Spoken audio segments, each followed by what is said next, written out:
ભરૂચ જિલ્લાના અંકલેશ્વર તાલુકાના ખેડૂતોએ દીવા ગામ નજીક પોતાની પડતર માંગોને લઈને એક્સપ્રેસ હાઈવેનું કામ કરી ફરી એકવાર બંધ કરાવતા પોલીસ તંત્ર દોડતું થયું હતું। ભરૂચ જિલ્લામાં express way, bullet train project, Bhadbhut barrage યોજનાના નિર્માણમાં જમીન ગુમાવનાર ખેડૂતો લાંબા સમયથી સહાય વળતરને લઈ આંદોલનના માર્ગે વળ્યા છે। તેવામાં અંકલેશ્વર તાલુકાના ખેડૂતો ફરી એકવાર વિરોધના મૂડમાં જોવા મળ્યા હતા। અંકલેશ્વર તાલુકાના ખેડૂતોએ દીવા ગામ નજીકથી પસાર થતા એક્સપ્રેસ હાઈવે પર ચાલતા કામનો વિરોધ દર્શાવી કામને બંધ કરાવ્યું હતું, જેમાં દીવા ગામ સહિત આસપાસના ગામની મહિલાઓ પણ જોડાઈ હતી।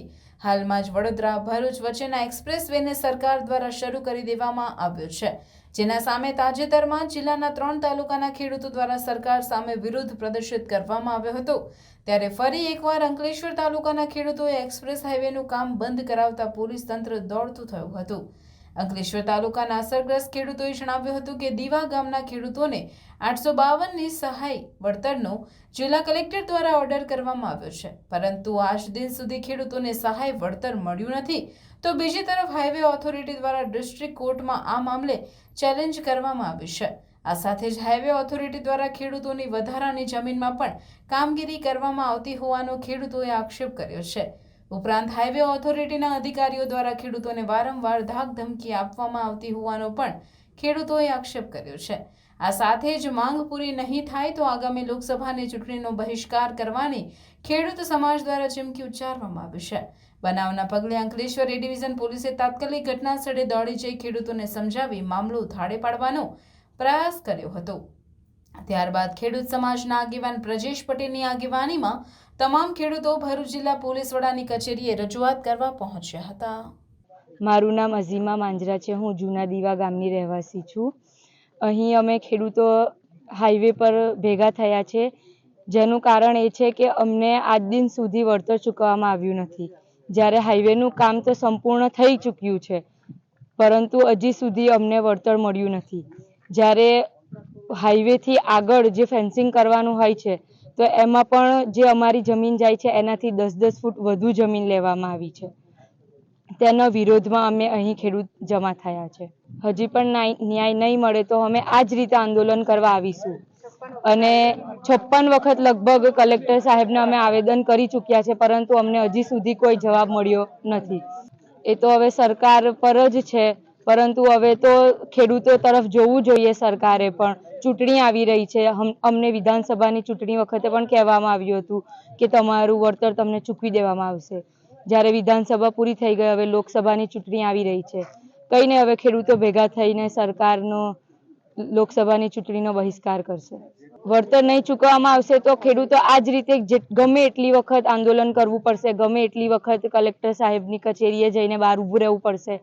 ખેડૂત ત્યાં આગળ ઊભા રહેશે અને આવી મોટી સંખ્યામાં જ ઊભા રહેશે।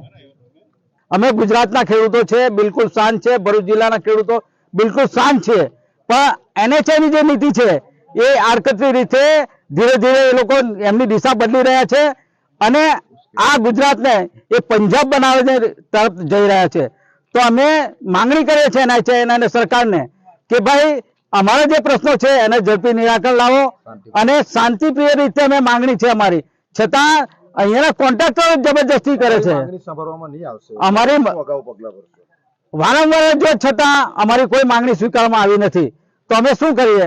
હવે એક જ અમારો છે આરો કે આ જે અત્યારે જે બધું કોકડું ગૂંચવાય છે તો સરકાર આમાં સાથ સહકાર આપે અને કલેક્ટરશ્રીને અમારી ખાસ વિનંતી છે કે દીવાને કોઈ પણ સંજોગોમાં પ્રિમેન્ટ કરો, ઉમગામને પ્રિમેન્ટ કરો અને આ ગુજરાતને, આ દીવાને પંજાબ બનાવવાથી દૂર કરો, એવી મારી ખાસ માંગણી છે। લોકસભાની ચૂંટણી આવે છે, અત્યારે લોકસભાની ચૂંટણી આવી રહી છે, હવે ખેડૂતો મન બનાવીને બેઠા છે। અમારા 38 ગામ છે, 38 ગામ મન બનાવીને બેઠા છે કે એટલે 38 ગામ મત નહીં આપીશું વિધાનસભાની ચૂંટણી, લોકસભાની ચૂંટણીમાં, પણ અમે દરેક ખેડૂતો અમારા સગાવાળાને બધાને ફોન કરીને આખા ભરૂચ જિલ્લાની અંદર કહી દઈશું કે અમે ચૂંટણીનો બહિષ્કાર કર્યો છે। ખેડૂતો માટે તમે કોઈ પણ સંજોગોમાં મત આપવો નહીં અને કોઈ પણ રાજકીય પક્ષના આગેવાનો હોય કે જે કંઈ પ્રચાર માટે આવે અમે ગામમાં પ્રવેશવા દઈશું નહીં। આ અમારી કડક શબ્દોમાં વિનવણી છે। તો આ સરકાર હવે સમજી લે કે આ ખેડૂતો જાગ્યા છે, સુવાના નથી અને અમે અમારો પોતાનો હક લઈને જઈશું। અને કોઈ પણ સંજોગોની અંદર હવે અમે કામ કરવા દેવાના નથી અને ચૂંટણીનો લોકસભાની ચૂંટણીનો સંપૂર્ણ બહિષ્કાર રહેશે. અસ્તુ. ગાયત્રી વિદ્યા વિહાર આશ્રમ શાળા.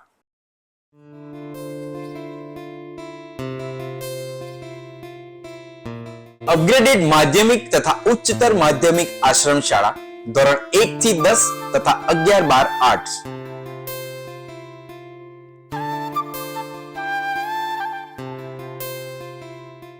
આશ્રમ શાળામાં ફક્ત આદિજાતિના વિદ્યાર્થી ભાઈ બહેનોને જ પ્રવેશ આપવામાં આવશે.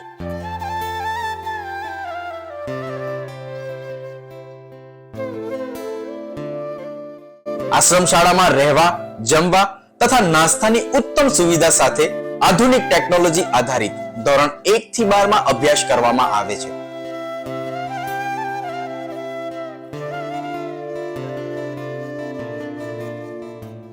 ગાયત્રી આશ્રમ શાળાથી દેડિયાપાડા, નર્મદા જિલ્લા સુધી વર્ષમાં 5 વાર ટ્રાન્સપોર્ટેશન પણ આપવામાં આવે છે.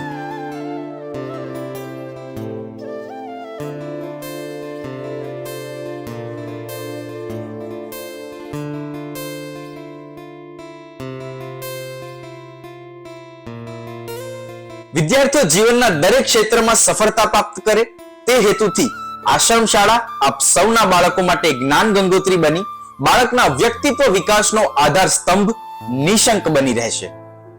ગાયત્રી વિદ્યા વિહાર આશ્રમ શાળા, તવરા, ભરૂચ.